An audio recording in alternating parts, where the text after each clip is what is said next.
You know, when you see someone who's really truly skilled at what they do, it's easy to assume that's all they've ever done.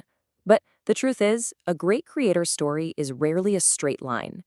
Today, we're diving into a fascinating journey, the story of a designer whose path to pixel perfect work started in a world you would never ever expect. All right, so to kick things off, let's just get a feel for the work of graphic designer Sanjay Sethi. What kind of stuff does he make? Okay, first up, check this out. It's packaging for a snack brand. It's so vibrant and energetic, right? It's designed to just leap right off the shelf. The colors are bold, the imagery is fun. It basically screams, eat me. And then a complete 180. We go from that fun, snacky vibe to this, a magazine cover for luxury jewelry. The whole mood just shifts. It's sophisticated, elegant, and speaks to a really high-end market where it's all about precision and class. And just to show you one more thing, look at this restaurant menu. It honestly feels more like a piece of art. It's so thematic and richly textured, it creates a whole atmosphere before you've even ordered your food. So what we're seeing here is just incredible range.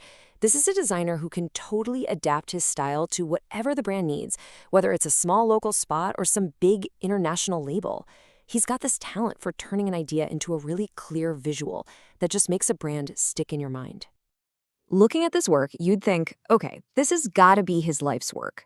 Decades of singular focus. But here's the twist. Sanjay's path to becoming a designer was not what you'd expect. Not at all. So where did this all begin? Well, it was thousands of miles away from any design studio, in a completely different industry. A whole different world, really.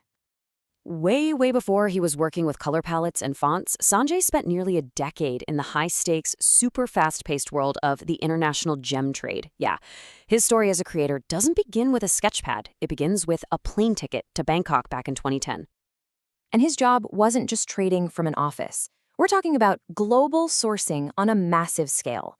He was traveling to places like Wuzhou, China, specifically to purchase materials like cubic zirconia, and then get them all shipped back to India. And the map of his career just kept expanding.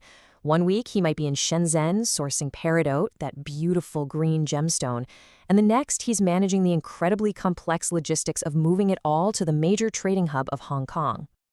I mean, this was a life of constant motion. He'd live in Hong Kong for 2 weeks at a time, then regularly cross back into mainland China for another 2 weeks. It was just this endless cycle of travel, negotiation, and trade.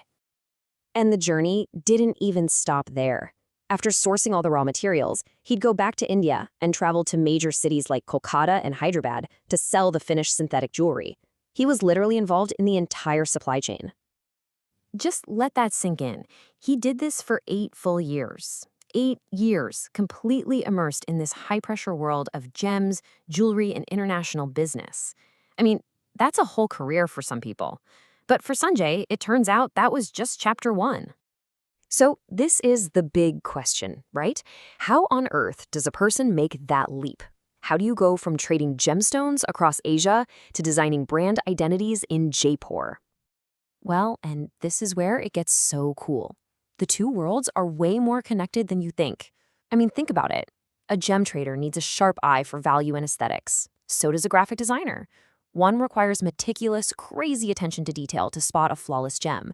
The other needs pixel-perfect precision for a design. Both need to understand the luxury market, and both have to deal with international clients. The skills weren't just similar. They were the same fundamental talents, just applied in a totally different medium. But, you know, a huge career change like this isn't just about skills. It's also about your mindset. There's almost always a personal philosophy that guides a creator through their work and their journey. This quote, which he actually featured in one of his own designs, gives us a little peek into that mindset. Roughly translated from Hindi, it means something like this. What you have is not less. Don't sorrow for what you don't have. What you might get is a dream, but what you have right now is wonderful. It's such a powerful philosophy, right? It's all about appreciating the present, which is the perfect outlook for someone brave enough to reinvent their entire professional life and find value in the journey they're on right now. So, how does this unique blend of experience, skill, and philosophy all come together in his design work today? Today, Sanjay has channeled all of that incredible life experience into his own printing and graphic design business. He's focused on creating the whole shebang, everything from complete visual identities and print materials to that kind of eye-catching packaging and social media graphics we saw at the beginning. And this really captures his mission perfectly. He's not just a designer, he's a creative partner who uses his unique, globe-trotting journey to help other brands build their own standout identities. You see, his past isn't something he left behind. It's the very foundation of what he creates today. Sanjay Sethi's story is just an amazing reminder that expertise doesn't always grow in a straight line. Sometimes the most creative, insightful, and versatile professionals are the ones who have lived a whole other life first. It really makes you wonder, doesn't it? What hidden pasts are behind the creators and experts we admire every single day?